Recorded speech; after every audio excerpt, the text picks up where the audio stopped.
plans are in motion to get Crota's soul back into the crystal recovered by the Luna Fire team. Yeah, plans that sound a whole lot like suicide missions to me. But, most everything that has us dancing with Hive magic sounds vaguely suicidal. Eris has reported to the Vanguard that the Hive are preparing to participate in a ritual to send Crota's soul from whatever box they're hiding it in to whatever next realm the Hive enjoy in death. I don't think at this point anyone is questioning Eris' knowledge of these things. She just knows stuff, and we act on that knowledge without fully knowing what it could mean for us. It's really not the most responsible tactical relationship, but it's all we have in this scenario. So back to the moon we go to crash a wake, or whatever the Hivian equivalent of a wake is. I'm headed to the Dreadnaught with a handful of other Guardians to make sure we've got a clear path to the rupture once these funeral teams get Crota's soul back on board the crystal we stole. I don't really understand how it's all going to work down there, but Eris has faith in the process. I'll update this archive as needed. I-5 out. It's been difficult to truly establish a beachhead on the Dreadnaught.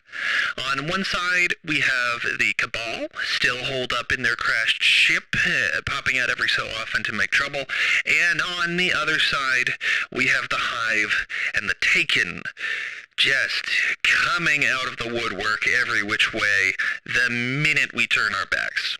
I don't know how those folks on the moon are doing with their part of the mission, but over here it is Bullet City.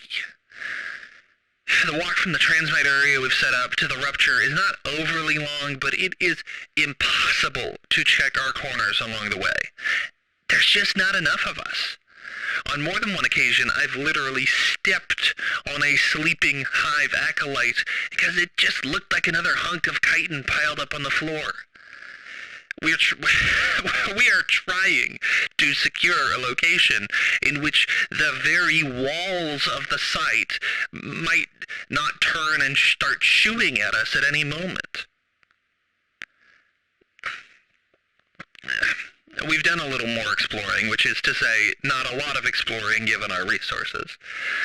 The main portal we're working on securing for the Luna team is not the only dormant portal on the Dreadnaught. There's a place a few chambers over from this one, set up on a little platform hovering over an ominously misty abyss, which is also not the only ominously misty abyss on this ship. They are just scattered all over the place like smoky motes between sections of the vessel. But this one is adjacent to a corridor full of Hive statues, like the ones we used to open the main rupture that Oryx is hiding behind. Now, we're all wondering how many other planes of existence this ship has access to. Could we get back to the Oversoul throne from here and establish a near instantaneous link between the Moon and Saturn? With the right tools, the Dreadnaught could act as a kind of interstellar transportation hub, perhaps. That would be an interesting tactical asset. Maybe I'll tell Zavala about that later. Just another question to ponder and test when all this is taken care of. I guess we've explored maybe 0.1% of the Dreadnaught. There's doors we can't open, chasms we can't cross, and, portals, like I said, that we can't yet open, and they're all keeping us contained within this area of the ship. Now, I would imagine that's intentional. Oryx is not a fool. He's kept this thing afloat across countless star systems. Based on some of the dating we've done to the bits of this ship we can access, we're estimating the Dreadnaught to be several billions of years old. I don't know if Oryx has been in charge of this operation the whole time, but that doesn't matter. This ship is old, and she won't give up her secrets that easily. I don't know, here's hoping the Luna team gets here soon.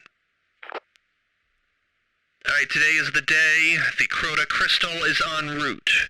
We're holding down the fort until backup arrives, then the fun begins.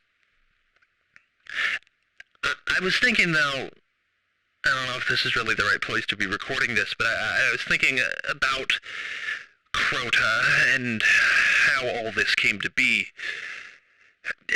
Eris called Crota's little celestial hidey hole the Oversoul Throne.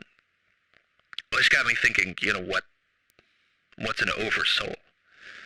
Or a soul at all, really. Most cultures' idea of humanity hinges on the notion of the soul, some metaphysical thingamajig that tethers a person to the great beyond, or God.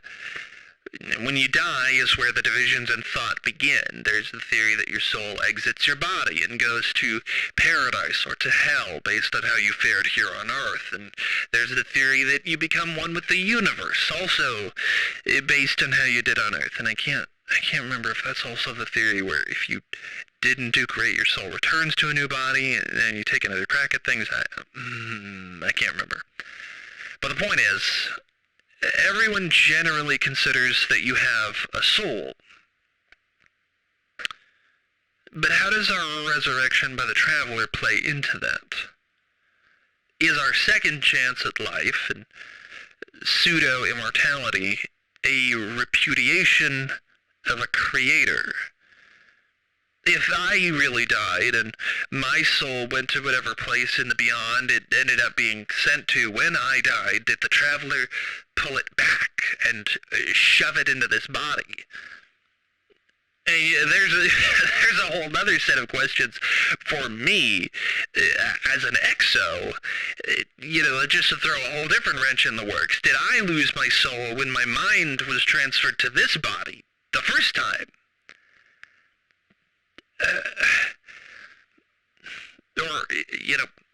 Is the mind the soul? Not the brain.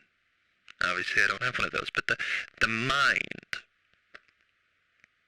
Do the Hive have souls? Is that what exists in the Ascendant realm? Is it a place where the metaphysical can become physical? Is that why the only way we can kill them permanently there is because they're in their purest form? They're most vulnerable. Their true selves, without all the trappings of the corporeal world. I don't know. I know this whole rigmarole with this crystal from the moon is supposedly about Crota's soul, but what does that mean? Could my soul get locked in a crystal? Is that what Roy is? What all the ghosts are? Some sort of cosmic intermediary that traps our soul at the moment of death and restores it to our body before it has a chance to fly away to its eternal reward. I need to go shoot some Hive or something to get this conversation out of my mind.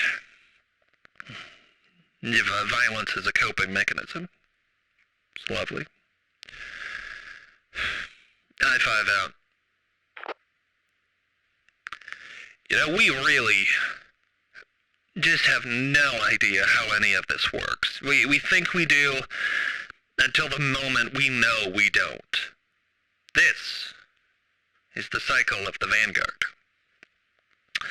Like every other Vanguard operation, we had plans, redundancies, contingencies 100 times over, all of which were moot the moment the Chosen Guardians entered the Ascendant Portal, the Rupture, and confronted the Taken King. Much like on the moon, our comms cut out the moment they passed the event horizon. The idea was that wherever the portal sent them, they could set up a transmat beacon and the rest of us could blip in to provide backup, but 'twas not to be. Our systems couldn't get a read on them. We knew they were somewhere, our computers just couldn't figure out where. Who knows if it would have changed the outcome or not.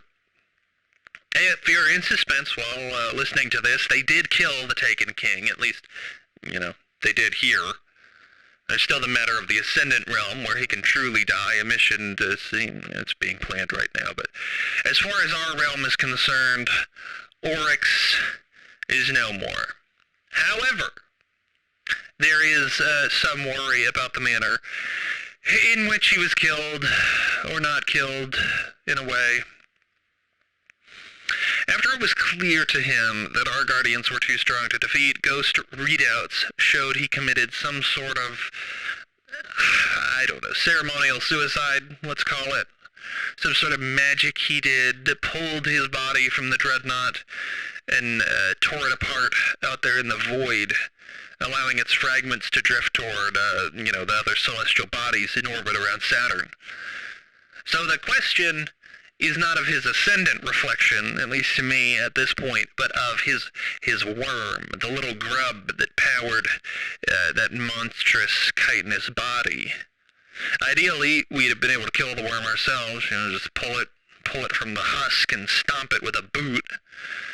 But, now it's just out in space somewhere. Yeah, do the worms of ascendant beings retain any essence of their former operators? If we kill Oryx's ascendant form, but leave his worm alive in the void beyond Saturn, could the worm find its way to another Hive body and, begin a rise to reclaim the Taken throne? At this point, I have way too many individual inquiries for Eris.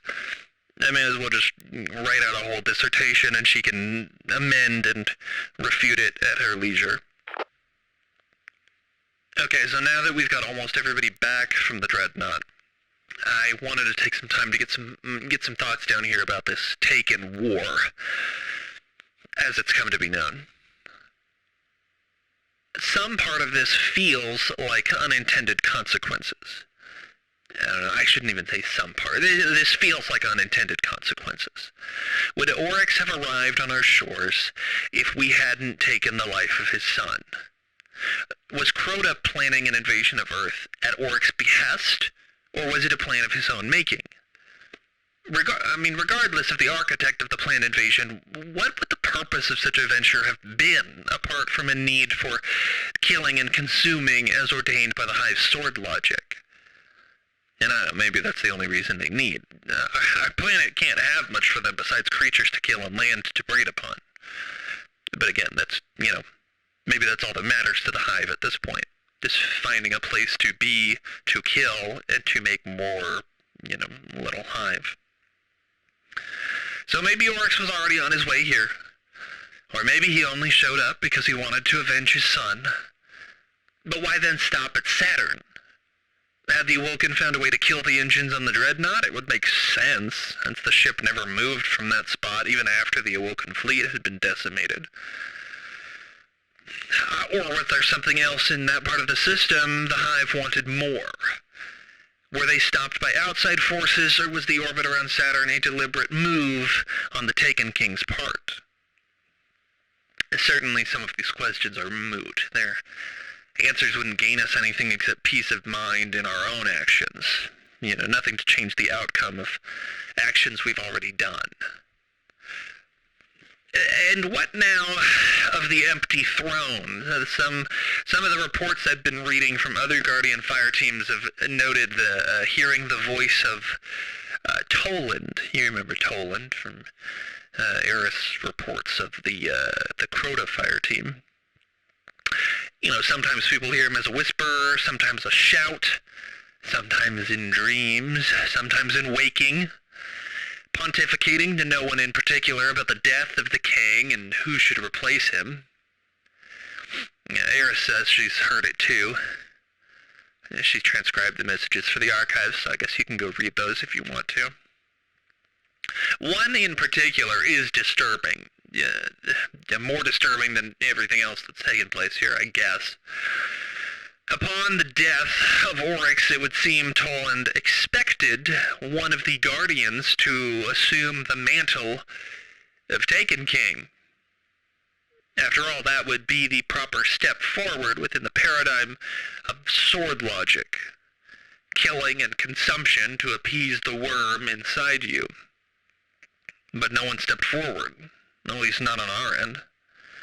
It's difficult to tell from the written version, but there is a strong indication this greatly angered the transdimensional former Guardian, known as Toland.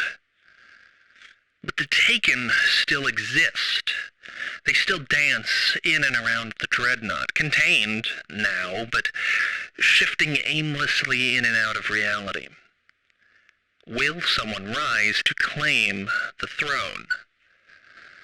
Are there other beings out there with the power to take? Crota certainly couldn't, at least not that we knew. If he could, he never made use of that skill. But what other Hive gods wait beyond the edges of our solar system? Will one of them claim kingship? Until then, the Taken will be aimless, a deadly weapon with no purpose. And somehow that unsettles me more than the focus provided to them by the Taken King. What will come of the Taken beyond the Dreadnaught? Oryx obviously sent contingents of them elsewhere in the system. What happens to them with no one to call them home? Can they navigate the Ascendant Plane on their own, or do they require the will of a monarch? I guess now will be a campaign to purge what Taken remain beyond the chitinous walls of the Dreadnaught, back to whatever plane of existence they call home. In good news, Eris has noted that all the old halters of the Hive are silent. There are no more messages being sent from the moon to beings beyond the far orbits. The enigmatic mechanisms of the Dreadnaught are dormant, for now. I don't know what purpose these recordings will have in the years to follow. Maybe they'll be of use to someone wiser than I, should the Taken ever become a problem again. If these questions can prompt others to find the answers we don't currently have, some good may have come of this war. And until then, I fail to see what profit has come of this conflict. For what tenuous allies they were, the Awoken were still allies. Did our conflict with Crota bring about the end of the Awoken? Are we culpable in that? Yet another question for another time. I-5 out. Headed back to Iceland for the time being. I need peace.